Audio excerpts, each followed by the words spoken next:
with that said, as you're coaching on your day to day, how does that look on the football field?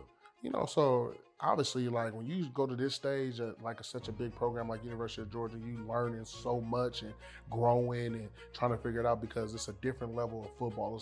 It's so deep and in depth and detailed that you're looking at so many different things that you didn't even think that people paid attention to. So that obviously is the first part of the job, is the X's and O's. The second part is the kids, mentoring them, keeping them right, making sure they understand what's at stake for them, getting them to class on time, getting them to workouts, making sure that they're doing everything that they're supposed to do, getting extra film, studying with the kids, or just having real conversations with them, about life. You know what I mean?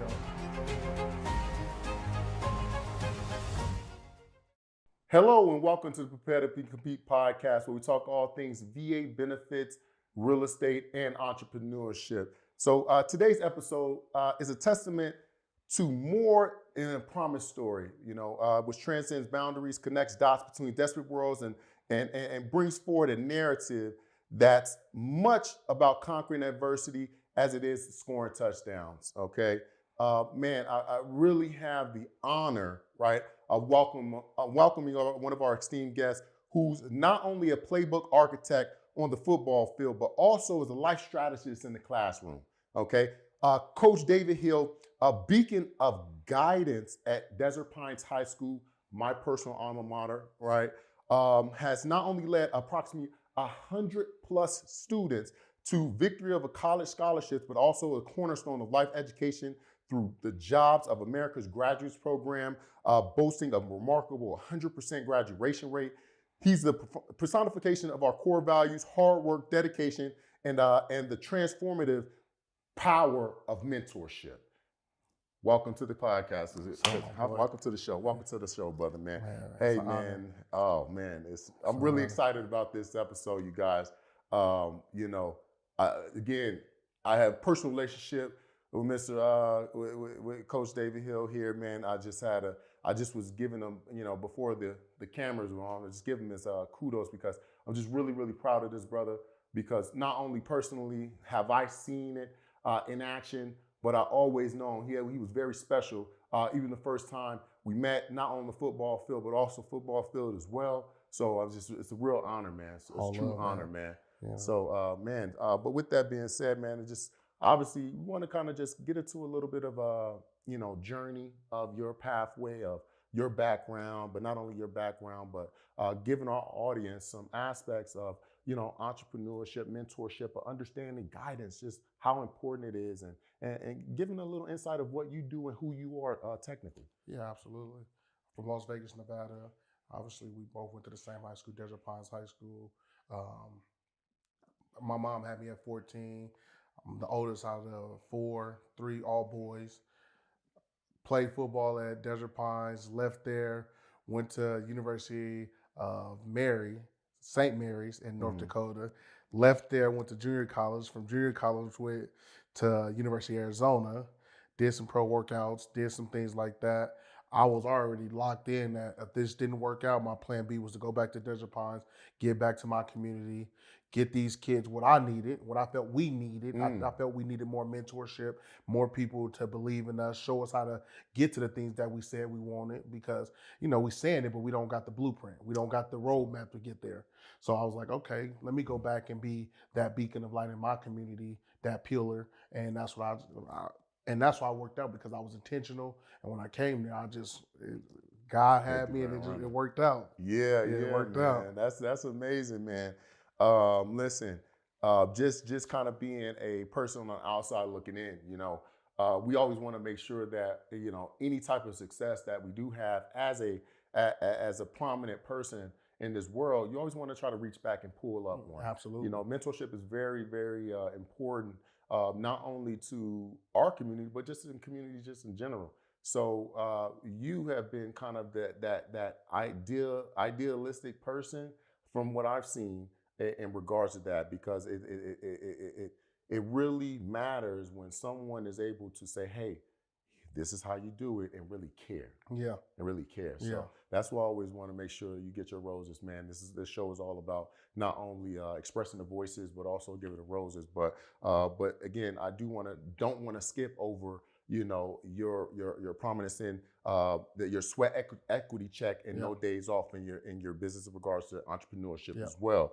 Obviously, it illustrates the grind never stops and the pursuit of excellence and the relentless journey, right? It's a mantra that resonates deeply with our listeners. Obviously, we make sure that we talk to our service members and active duty members and also veterans that's out there. So tell us a little bit about obviously sweat equity check. It was just something that I started. I was just thinking about like a lot of people, you see the sweat, and that's why came up with something. I was like, you can visually see this, and sometimes we give off the personification that we're doing something, and so it's like you see the sweat or you see the car, and that signifies we getting money or we doing these such things. And I was like, I want to go deeper than that. Mm-hmm. And then the equity I was like, what is that? That's building up, whether it's a marriage, the house that you got, over time.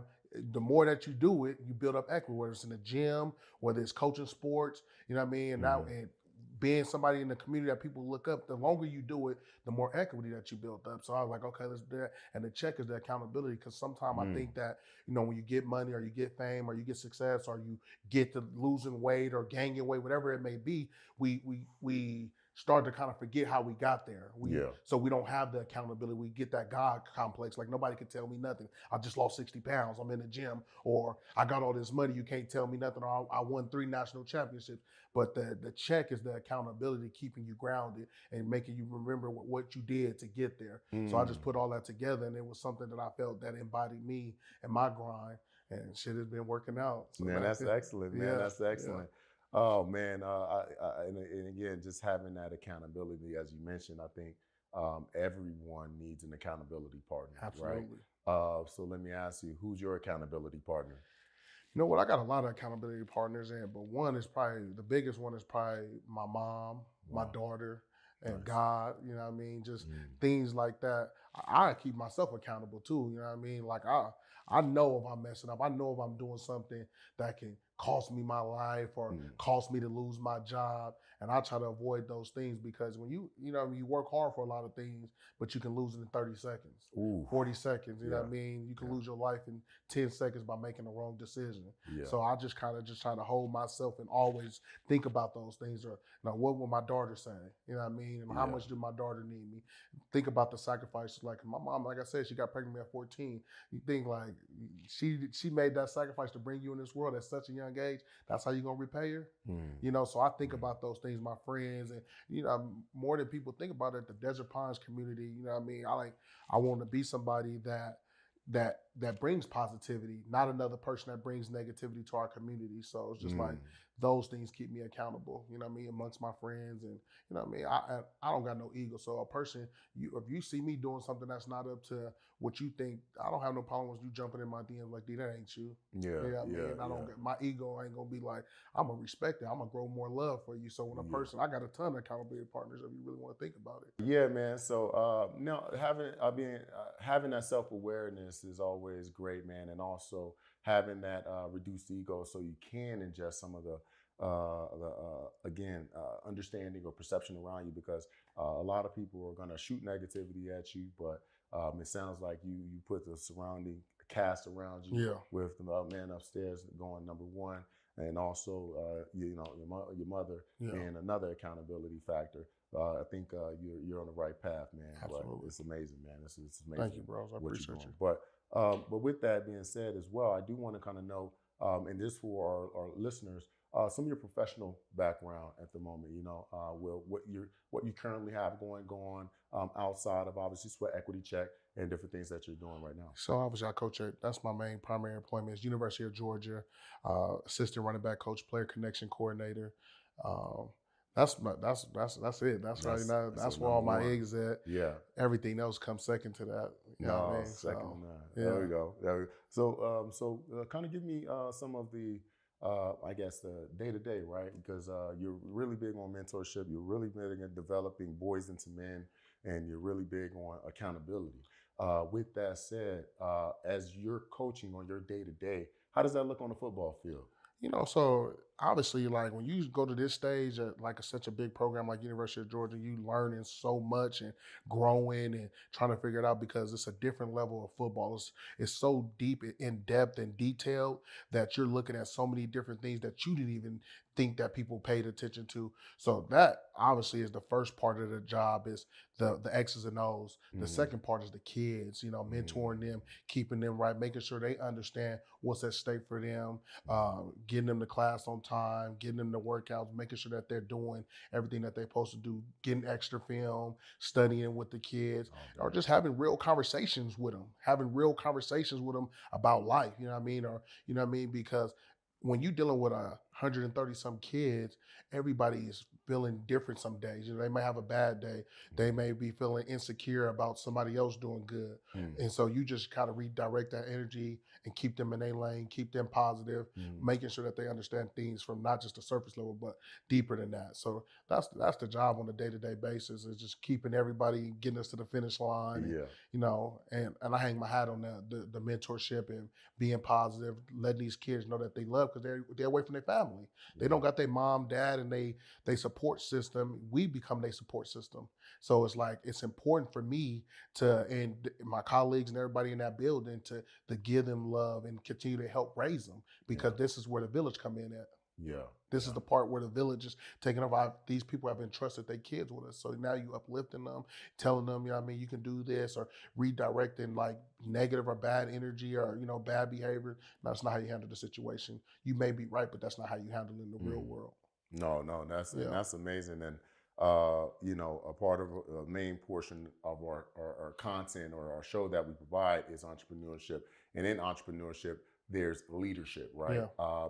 And leadership and mentorship, it is very valuable, right? Mentorship is not necessarily leadership, and leadership is not necessarily mentorship, Yeah. right?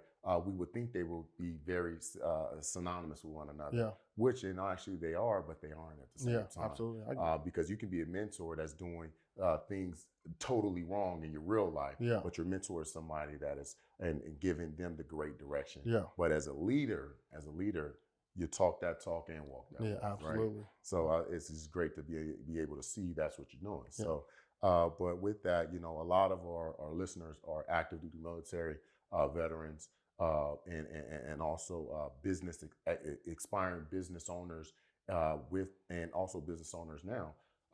But with that, leadership is very big. So when we're talking about that, I want you to understand that in the military sector, that mentorship, that guidance, those higher level personnel, they go through rigorous training on how to be a leader, right? Absolutely. How to be a mentor. Do you guys kind of get some of that, leadership training, in the University of Georgia?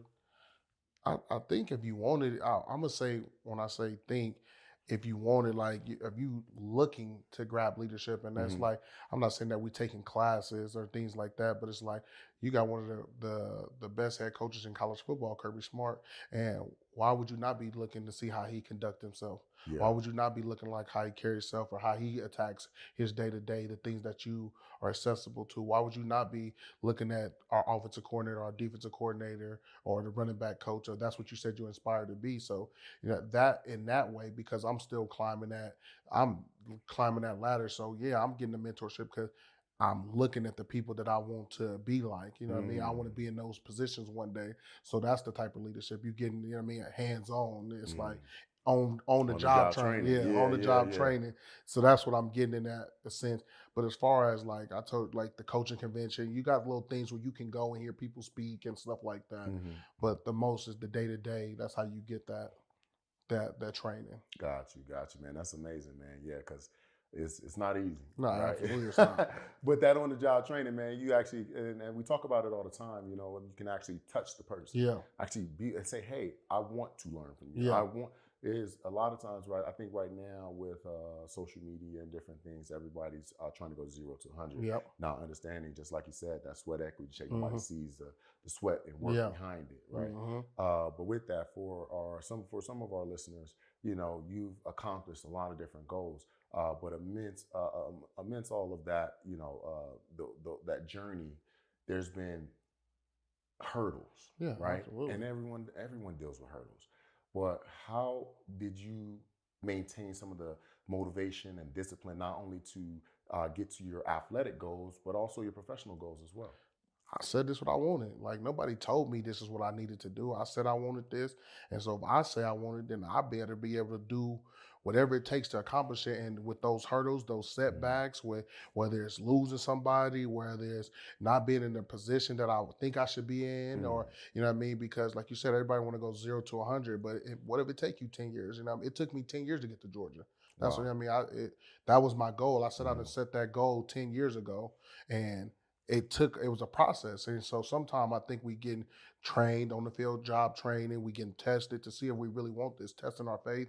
And mm, so that was what I did. I sat there and said, regardless of what comes with this, if it take 20 years, this is what I want. I told these kids I'm gonna do this. I'm gonna do it because I'm gonna prove it to myself. I'm gonna prove it to my community. I'm gonna prove it to the people, my co-workers. Because when you asked me what I wanted, that's what I was telling everybody. I want to be a college coach. I want to be a college coach. I'm gonna be a nice. college coach. You know what I mean? Like I'm gonna be a college coach. I kept telling everybody that I met that, and I believed it. Didn't know when it would happen, Yeah. but I knew it was gonna happen at some point. And I just wanted to make sure that when it did happen, I was in the position to be able to step through that door. Because a lot of times we don't allow ourselves to step to the door. We say we want all this stuff, but then we messing it up for ourselves, or Mm, you doing stuff that is not going to allow you to step through that door. So mm. I just wanted to make sure I was able to receive that blessing when God bestowed it on me.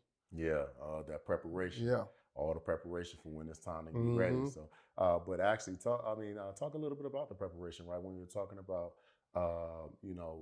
telling the kids this is what you wanted to do, where you go back into Desert Pines High School and garnering those kids college scholarships. What did some of that look like? Getting on the road, the biggest thing was a lot of people they didn't see behind the scenes what I was doing. I was taking not just the Desert Pines kids. I started Mm, with the Desert Pines kids and expanded because a lot of people wasn't taking these kids on trips. mm, And the parent, when you come from the inner city, your parents can't afford to take off for the weekend and drive you up to USC or take you across the country or to have the mm, necessary resources to do those things. I know my mm. mom couldn't do that. She Yeah, can barely come to my games because she was working so much trying to make sure that we were able to pay the bills and feed us and clothe us and things like that. So yeah, I wanted to kind of step in and fill that void for these parents, my community, because I wanted that. You know what I mean? I said I wanted to go to college, but I didn't know how to necessarily take the proper steps, how to get in contact. And so I was like, you know what? That's what I'm going to do when I come back. I'm going to take these kids and give them the exposure that they need. I'm going to mm, put them in front of the coaches. I'm going to put them in front of the kids so now they know what it's attainable. Because I was just at USC. I know I can get there. I just visited. I just talked to the coach. I know what it is. And so I took the kids there. I made their highlight tapes. I got with our counselors to make sure that their academics was being right. I was calling parents. I was like an old school teacher. I was calling parents. Oh, this kid got a D. This kid got a mm, C. He said he want to go to college though. And with that combination of me working with the parents, working with the counselors, and staying on top of them, you seen results start to yield really, really big because what I mean, they say that somebody care. Like I'm checking with the teacher, like, why does he got a C and what does he need to do? And why can't he have a B or why can't he get an A? And so you got kids, like my first kid that I ever sent to college, Tim Huff. I love him to death. That's my little brother. But when he came, he had all F's. mm. But then he graduated with honors from Desert Pines. You know what I mean? So it's like showing him, grinding, getting on him, like literally didn't even take his academics serious. But now you can't go to college. And he's like, oh, you can't go to college. You think you just received a scholarship. Yeah, yeah. Because, that's the narrative. Oh, I'll just fix it later. Or, if I'm good enough, they'll figure it out. Yeah, we all know Yeah. it's not that simple. Hmm. Definitely, when you're talking about being good enough, you better be damn good. Yeah. You better because without the right academics, it's not gonna happen. Yeah, not at Definitely all. not D1. It's That's not. what they say, student athlete. You know what I mean? So, yeah, the student come before the athlete. That's a fact. That's a fact, man. No, that's amazing, man. And being able to kind of navigate that, I think obviously it's just having the motivation to take the kids, man. Because at the end of the day, a lot of times these mentors and leaders aren't getting the recognition that they deserve, Yeah. and this is one of the reasons why I was really, really pressing like people like yourself. Okay, you guys deserve high honors, man, Yeah. all the time because there's not too many mentors or leaders these days that are actually doing the work, Yeah. right? So I always want to always recognize that because I think we have a troubled youth Yeah. right now. We think we really have a troubled youth problem, and that troubled youth problem is not always their fault. Yeah. And I spoke with a parent of a child that I'm trying to mentor, right? And they said that it was the academics was bad, right? Yeah. But they said when I spoke with the parent, and deep down after questioning and answering, they said it was the child's fault. And when I heard that, man, it really disappointed me. Yeah. It really disappointed me because we understand at the end of the day that these kids are kids. Mm-hmm. They're kids, man. So just to see that and being And they will do what you allow. If you allow them to do that, then yeah, I mean, but it's not acceptable. it's not acceptable. Yeah. The bar isn't there. Yeah. Just like in the military, this is the standard. Yeah. There's nothing below. There's nothing. If you overachieve, that's great, and you're going to be rewarded. But there's nothing below the standard. And if you're below the standard, you need to go elsewhere. Mm-hmm. The standard's the standard. Exactly, man. You know, our communities, just in general, I feel like, again, I feel sometimes it lacks leadership, right? But also role models, right? A lot of our role models now are on social, right? And or on some of these. I think we put too much emphasis on entertainers, actors, and just being famous or popular, right? But being a positive role model yourself, how significant is having a positive role model around a male role model or role model just in general? Just how significant do you think that is? Man, I think it's very important. Like, I just think about my journey when I was at Desert Pines. Like, I think about me becoming a teacher. When I was at Desert Pines, there's a guy named Mr. Rowland. I broke up a fight, and he came to my classroom maybe like 2 or 3 hours later and was like, "Hey, I've never seen a student break up a fight. Let's sit down, let's talk. I'm intrigued by you. I want to get to know you better." And so that was the first time I ever even thought about being a teacher. And he started like, "Man, you know what?" At the end of the conversation, he was like, if you get a college degree, I'll hire you back at Desert Pines." And he was the reason why I went back to Desert Pines when I was like, okay, I ain't playing football anymore. I called him. I'm like, "Hey man, is this still true? Like, you still holding on to your word?" And he was like, "Absolutely." So he did everything possible to help me become a teacher. And that was one of my role models. But, you know, through just my life upbringing, a lot of the things that I've accomplished been because of role models or people that I envisioned myself being like, you know what I mean? So I was visually seeing them and they was in arm's reach. It wasn't nobody that was, you know, I seen on TV. It was people actually in my community that I was like, okay, this is a successful person. It was a counselor, Mr. Walker at Desert Pines. He said some things to my mom like, "Hey, Hill is a great person, but he just stay focused on his academics." And that right there helped my mom like, "Man, we ain't playing around with your academics." And like, the standard is straight A's, like nothing lower than that. A B at minimum. It was not C's wasn't acceptable. Like, just because I had that conversation with that guy, he didn't even know he changed the trajectory of my academics. Wow. So, you know what I mean? It was just different people that I seen that really made me be like, okay, like, this the standard, this what a good man looked like. And I didn't know what was going on behind the door, but they was being role models to me. They was stepping up and telling, because I didn't have no father. I didn't have a dad. So they was filling the void and telling me like, and I was listening to everything because I needed that father figure in my life. So, and I didn't want to, because the people that was the father figures in my life, they were like my uncles, but they were going to prison. They'll be around for 5 years, then go to prison, then they not there. So I would like lose faith in them, I guess I would say. So then these people were consistent. They were in the classroom. They were doing something that was positive that I wanted to do with my life. So I was like, okay, I'm gonna follow suit. You know what I mean? Because they got the recipe.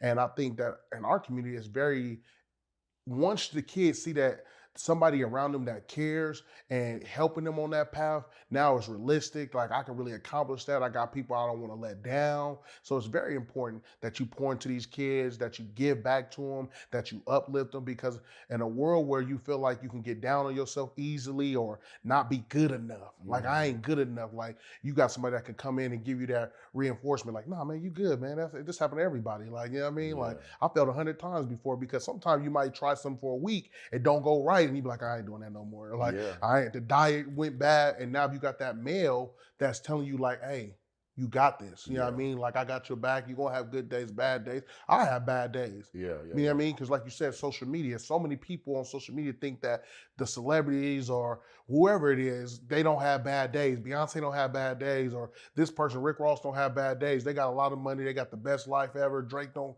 No, they have bad days too. They go through things too.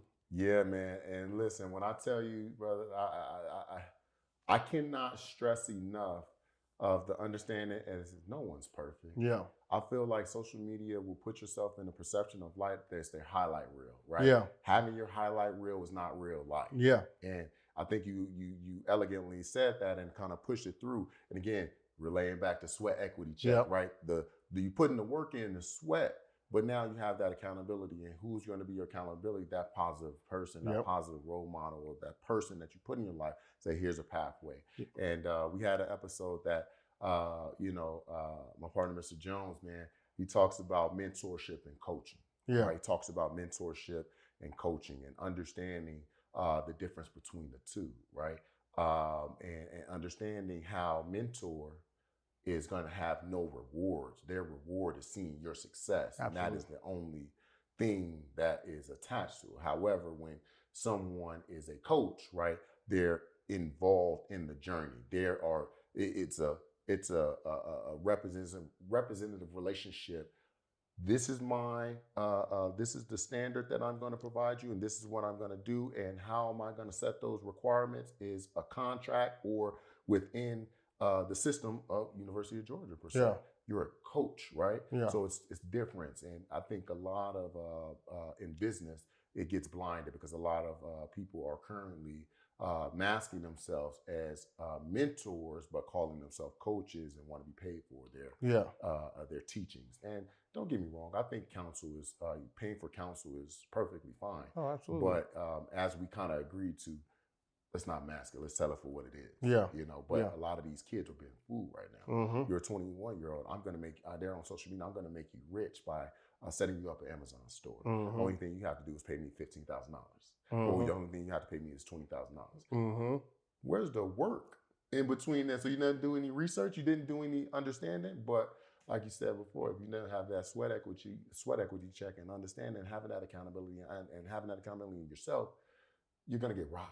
Yeah. So, but going back to the leadership and mentor stuff, man, it's just incredible. Like I said, it's just incredible what you're doing, man. I appreciate everything. But I did want to kind of have another question for you, just drawing on your experience with just drawing on your experiences, right? Your strategic thinking and coaching. What advice would you give to veterans who are transitioning to entrepreneurship? Because just in general, just having that transition, and let me give you some context, right? So a lot of veterans or military personnel, they have all the skills to transition into entrepreneurship, but most do not until not even attempt to transition into entrepreneurship because they don't have any of the know-how. Yeah. Right. Not doing the research, not having the let's say the not necessarily desire. They don't have the get up to go to that area because everybody's a lot of times a lot of people are afraid to fail. Yeah. Right. So these veterans have every skill possible to transition to entrepreneurship. And with that being said, it's very difficult for veterans to get into space because not understanding the finances, not understanding how business works, not understanding that it is going to be work, right? It is not something that is just given to you. Yeah. With you developing your business, I would love to for you to kind of give them an understanding or journey or some of the things that you've been through with you transitioning into your entrepreneurial goals. So the big thing I would tell you to do, like after you transition, so like stepping away from football or stepping away from the military, now you in a new world. Figure out what you love to do. Figure out what makes you happy. And then figure out how do you market that? How can you sell that? How can you, whatever, if it's real estate or if it's speaking to people or how I want to be a motivational speaker, or I want to sell cars, whatever it is, because you got patience, you got discipline, you've learned these skills that translate to pretty much any field.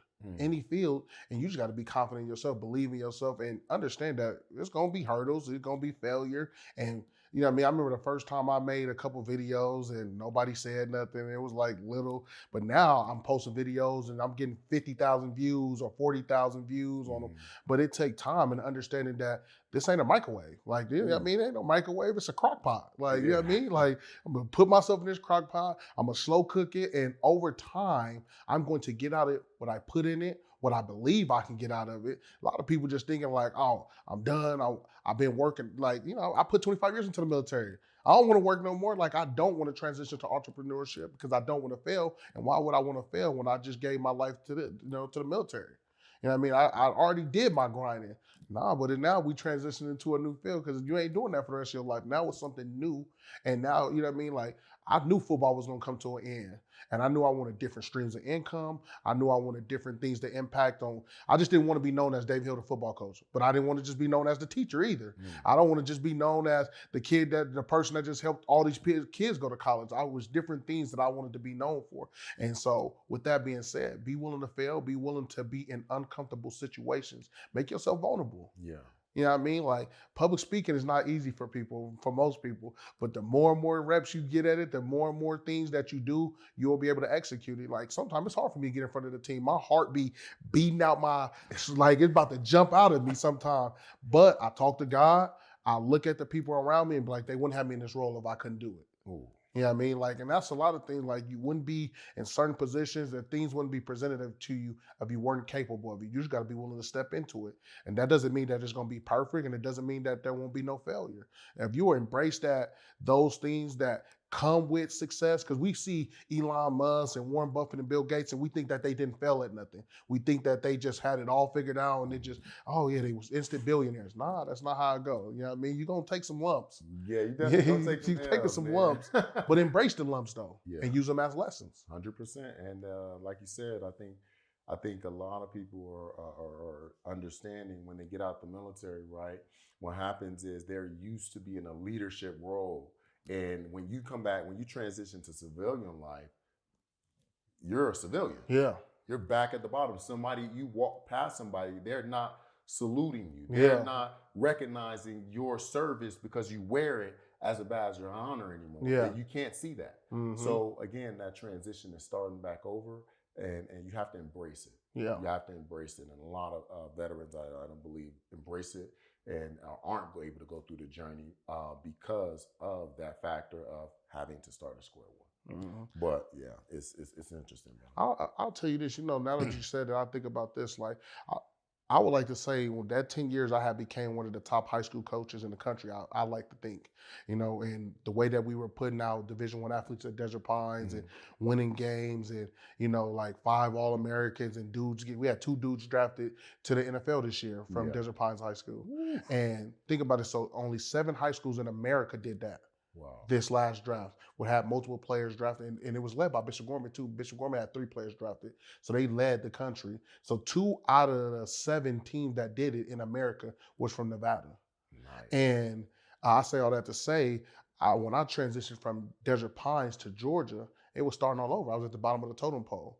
I went from being, a person that needed to be wined and dined, and Coach D Hill is coming, and he's got these kids with him, to you just a regular coach. Now you're going to be wine and dining people. You wine and dine the coaches when they come, and making sure that they feel comfortable and doing whatever it takes so that you can build that relationship. You know what I mean? And so it's humbling because you used, like you saying, used to people saluting you. You used to people, giving you your props. Man, that's the man right there. And when you become just a regular person, because most people are not even knowledgeable sometimes of what you have done for America.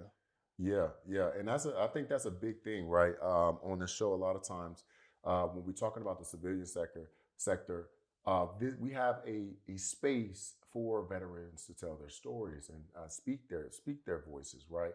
So, and it gives an opportunity for the veteran to tell not only the people of what they've done, but also just to express how the day-to-day works, right? And their accomplishments, because again, you're a hero in my eyes, right?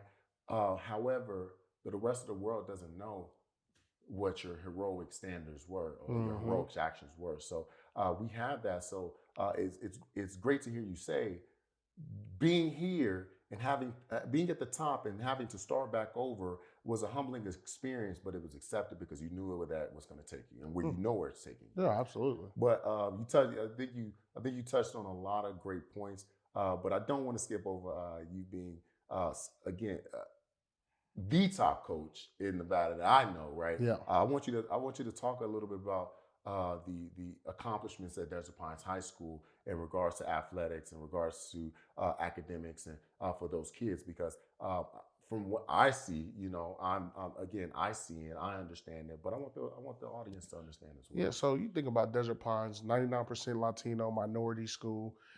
The academic standard wasn't super duper high. You wasn't sending kids to college. We started to put kids out at the rate of the private schools of the number one school in the country, Bishop Gorman, which is an amazing school. I have so much respect for that school. But we were, with our kids who are not eating, who are, don't have the same academic success as these other kids, don't have the same support system, just trying to figure out where their next meal gonna come from some days, being advised to do so many different things.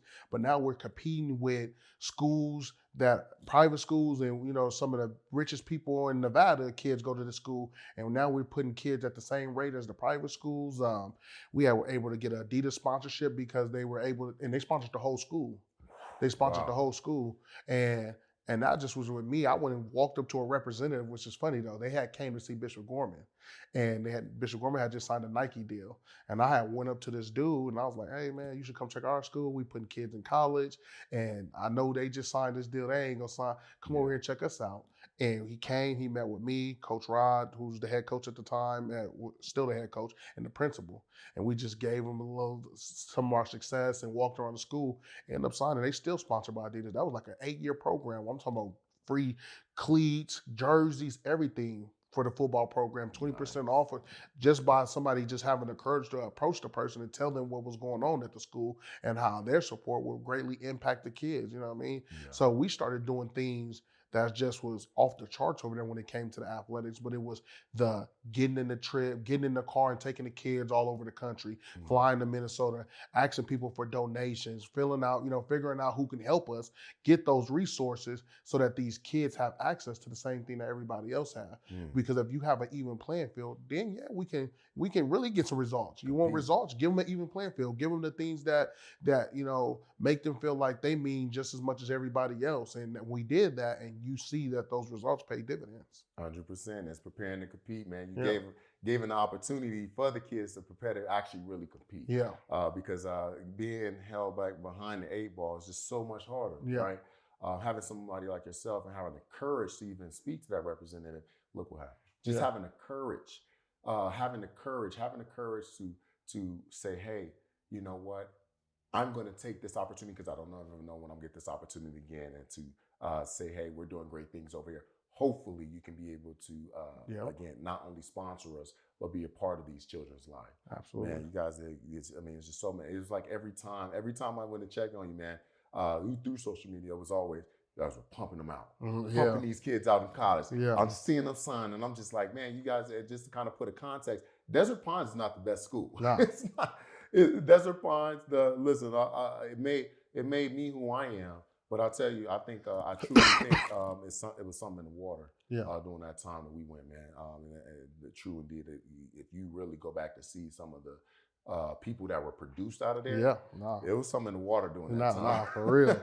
I love that school. Yeah, man. I got it tatted on me right here. I love it. Oh, I got the Desert Pines tab right here. I love it. The Jags. Shout out to the Jags. Oh man, but yeah, man. I do have another question, man. Just being in the college atmosphere, right? There's been a lot of controversy in regards to college athletes, NIL deals, and just all that stuff, right? But also a lot of controversial things that are going through with D1 colleges, D2 colleges, HBCUs, and just college coaches, right? So I just wanted to know, like, how does coaching just in general at large in an elite football program that you are at the University of Georgia compare with basically coaching in more of a format of an HBCU, right? How do you think these experiences would differ shaping young men? So just taking your experience at University of Georgia, but then also placing that same experience as someone that may not have the resources of a HBCU or a D3 college, how does that differ in shaping these young men? I don't know if it changes how you shape them. I guess I think what like what is the word I'm looking for? Like the things that they receive, or like the buildings and all the stuff, the weight room and all the things that really don't matter when you Mhm. play football. I guess those things will be better, you know what I mean?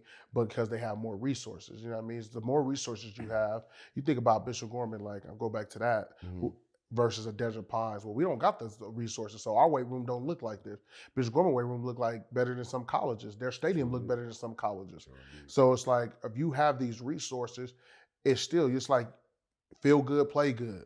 You know what I mean? Like if you give me all these different things, it's like, well, my outcome gonna be different. And so I think that's the same concept with a HBCU versus, a Power Five or a Group of Five school. The more resources, the better chances you have of being successful. You know what I Mhm. mean? So it's like I don't know if it's shaping you differently because that the building doesn't do that. The jerseys don't do that. It's the man in those buildings that do that. The people that you're surrounding your children with. I've seen kids all over the country from D2s to NIAs to HBCUs, Mhm.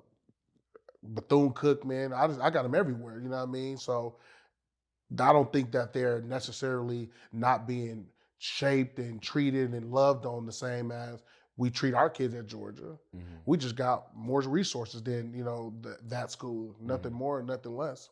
Yeah, that's nice. That's nice. It's good to hear because there's just so much controversy, man. I never played athletics at that level, right?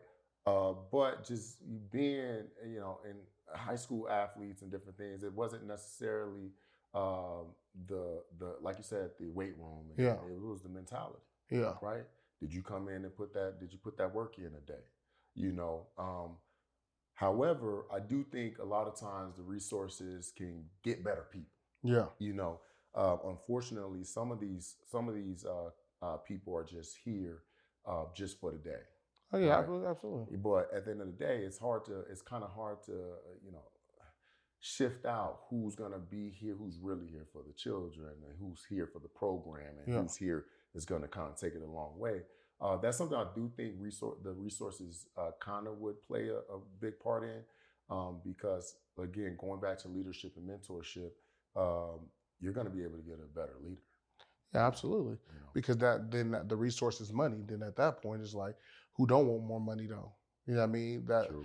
Everybody, that's like a big point. Like money is a lot. You know what I mean? It changes everything for people. So it's like, why would I not want to make millions of dollars? You know what I mean? If I'm doing the same job, why would I not want to make millions of dollars? Because at the end of the day, I'm still going to be impacting kids, whether I'm doing it there or at this place. I'm still, because that's who I am. True. I love these kids. I'm gonna impact them positively. But if I can get money so that my mom don't got to work hard, or don't got to, she can retire, or my grandmother, can live a better life for my child, why wouldn't I do that? You know what I mean? That's why we doing all this stuff anyway. If not, we would just do regular little jobs and, work paycheck to paycheck. But the goal is to, at least live luxury while you're on this earth, or, get to the finer things or enjoy it, be able to enjoy them, whenever that may happen. You know what I mean? Hmm. So yeah, I'm moving on too, regardless. Yeah, I'm moving on too if I get of the bag, right? Yeah. Yeah. Now, if the bag equal, then that's Yeah. different. You Yeah. know what I mean? Like I was presented multiple opportunities to teach at different schools Mhm. in Nevada. I never did it because I didn't want to be that token African American man taken from my community, uprooted and taken to these other places, and then other people get the benefit. I want to stay right where I was, or the community that I was in. You know what Yeah. I mean? Yeah. So Yeah, man, that's a good segue, to be honest with you, because it gets into, you know, uh, again, the hot takes right now. yeah, It's been a lot of hot takes with Deion Sanders and coaching, and, the HBCUs and going to a larger school, university for more money. And again, this isn't, again, I love Deion Sanders and most respect to him. But in that similar situation at that time, I can tell you myself, I definitely felt a little disappointed, right? And it's not because that he left to another university, but it's because if it was a small piece that he felt as though that he gave up.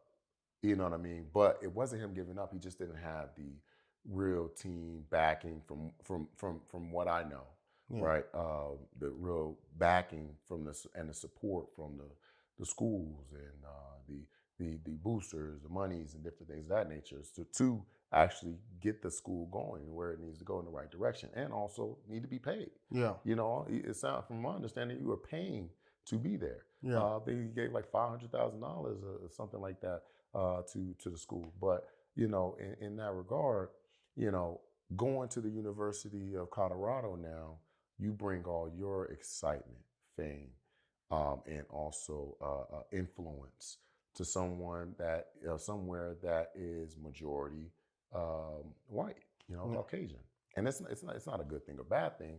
However, it's just something that happened that most people either are on the side of they like it or they dislike it. How do you feel about that situation? You know what, man? I coached with Coach Dion at the All American game when he was a high school coach before he Nice. went to HBCU. So got to actually work with him, man. It's hard to tell somebody what's best for them. Mm. Like I can't tell you what's best for you. Like, you know what I mean? I can give you my advice, I can give you my opinion, but I'm not living that day to day. Like, you got to pay this mortgage. You got to raise your kids in this house. So if you want to upgrade and go live some on the other side because it's better for you, Yeah. more power to you. And I think a lot of times people just get so caught up, like, that's what he did for his career. People are entitled to do what they want for their career, what they see is best for their children. So if it's more resources, more money, why not? Or And not. people do it all the time because, sometimes, but I think in our community, we hold people to this certain standard, like, nah, do it for your people or do it for this. No, I'm doing what's best for me. I need to Mm. do what's best for me, do what's best for my children, do what's best for my legacy. And if I feel that that's the move, then that's what I'm gonna do. Because you know what I mean, a lot of I just had a 1-year-old and she don't live in Georgia, she live in Vegas still. Mm. But I feel like this is what I said I was gonna do, what I was gonna chase. So I went to Georgia. And you know what I mean? Like it's not to be selfish, it's what I feel I need to do to be able to provide her with the life I think she deserved. Mm. And so with all due respect, I respect what he did. You know what I mean? And he had the courage to do it because he knew he was going to take backlash, but he Mm. still did it, and he's paying dividends. And you know what I mean? So that obviously it was blessed by God in my eyes because it's had some success. You know what I mean? And Mm. so I don't got nothing. That's my take on it. Yeah, because it's interesting, right? Obviously, I've never been in a coaching position, but there's a lot of tough decisions that you always need to make, and with those tough decisions, they come with sacrifices. Mm-hmm. And I think going that pathway, there was a lot of promises probably made to children, promises that were broken, not intentionally, but having to do the right thing for self-preservation. Yeah. Not necessarily self-preservation, but to live in a more abundant situation. And I think that is very difficult, whether if you're at that level or just at a level in general where you have to make a change for yourself. Yeah. Because some people can't. Everybody can't go. Yeah. Everybody can't go. That's to be expected in that profession, though. So that's not the first time that it happened with Coach Prime, and it's not the last time. Coaches change all the time. That made promises. If it's a better situation, coaches leave universities and go to other universities, thinking that will give them a great example. The DC from Missouri just left and went to LSU, or the head coach from Oklahoma went to USC. You know what I mean? Or whatever, Notre Dame to LSU, whatever it may be. That's okay. Like, you know what I mean? You may promise that ain't uncommon. And I don't think it should be magnified in his situation. You know what I mean? Every single profession, every person that changes jobs or get promotions have told children that they were going to be there. But hey, this opportunity came. And if you really care about that person and you say, if I say I love you, and regardless of what is at stake, if I say, hey, this is what's best for me and my family, if I love you, why am I not? I should be happy for you. Yeah, true indeed. No, I totally agree, man, because that's great perspective, Yeah. right? Because it was magnified. It Yeah. was magnified because it was in the media. Mm-hmm. And I think entertainment is consuming just everyone at large, but everyone's not making their own decision in their minds. You know what I'm saying? And making just free thought. Yeah, the coach from Liberty went to Auburn. Like we could sit down and see it a million times and nobody say nothing. Mm-hmm. And nobody say absolutely true. nothing. It's just as easy to have a target. It's easily for them to get on his case. Yeah. It's easy to do that.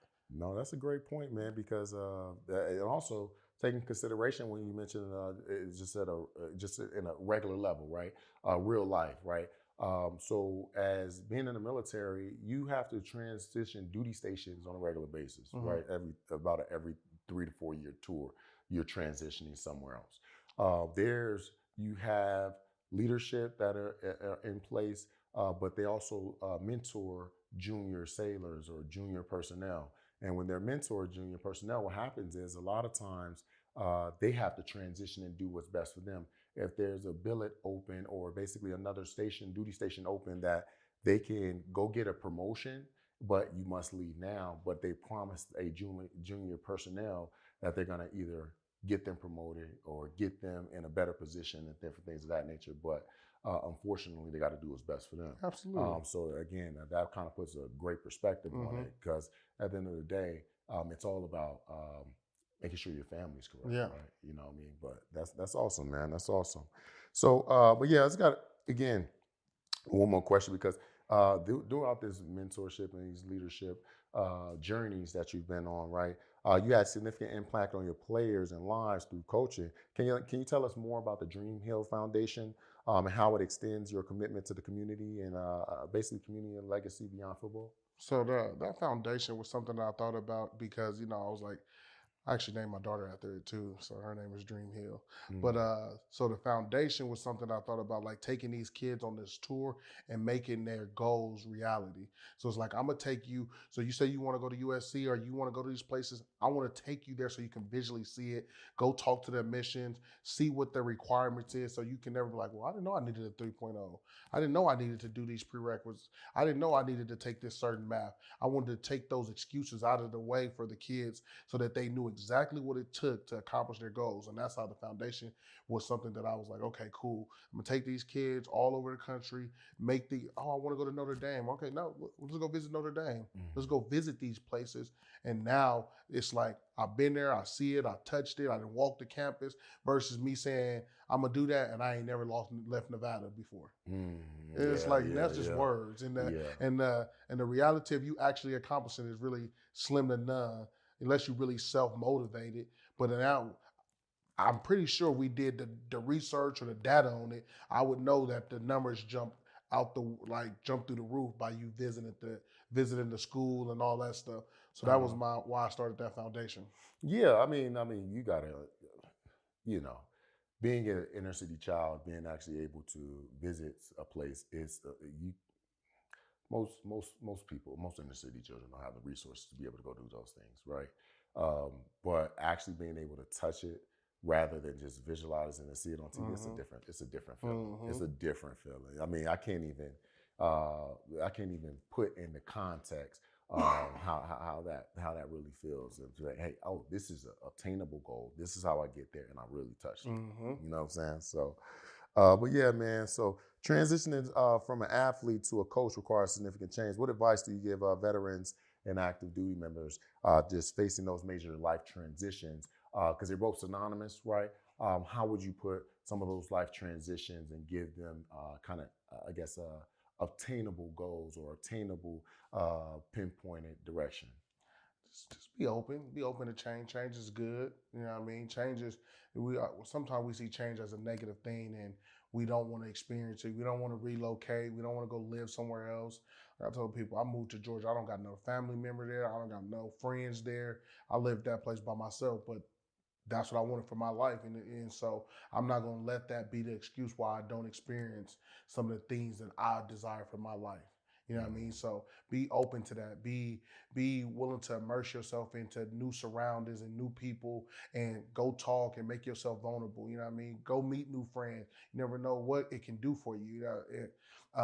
Sometimes we just want to stay in our comfort zone. We want our same friend circle. We don't want to go nowhere. He like what I like what they like. No, I'm cool. I'm gonna go learn some new things. And I've had most of my success by changing my circle and going around new people and seeing what they do and how they feel about certain topics and growing on just so many different levels because I was willing to be open to it and step outside my comfort zone, whether it's going to a concert by myself. You know what I mean? I do those things because I live by myself. You know what I mean? I might go to a concert. I might go do something by myself and I'm okay with it. You know what I mean? Like, that's not going to deter me. Like, oh, I don't got nobody to go with me, or what if they don't like me? Like, hey, look, it's going to be people, whether you do everything right, that still don't like you just because you always do everything right. Like, I don't like that guy. You know, he does everything right for no reason, though. They just be mad at you. Yeah. So if you allowing that to be the reason why you not, you know, chasing after your goals, or, you know, you allowing that to be the reason why your transition is not what it could be, just embrace it. And, you know, it's new adventures, and be open to, that's just what I would say. Be open to that change and receiving all them blessings, because it's a blessing to be able to transition. And that's awesome. That it is a blessing, being able to end your contract, that you survive those moments in the military. And again, you have the skills, you have the know-how, you have the mental toughness, agility to be able to get out these basically transitional ruts, because a lot of people don't have that ability. And again, Coach Hill here, he's giving you the blueprint of understanding on how to do so, because at the end of the day, change is good for the most part. Change is good. So with that being said, any wise words before we leave here? Do what you, in 2024, do what you love. Be authentic. Don't try to be like everybody else. Figure out what makes you happy. Chase after that. Will there be some hurdles? Will there be some shortcomings? Yes, absolutely. That's for everybody in this world, regardless of what social media may tell you, regardless of everything that people may make you think. It's on your time. Pray about it. Love the decisions that you made. If you make a mistake, that's okay. You're human. Change is good. Be open to change. It's always some positive things that we can go and take out of these situations.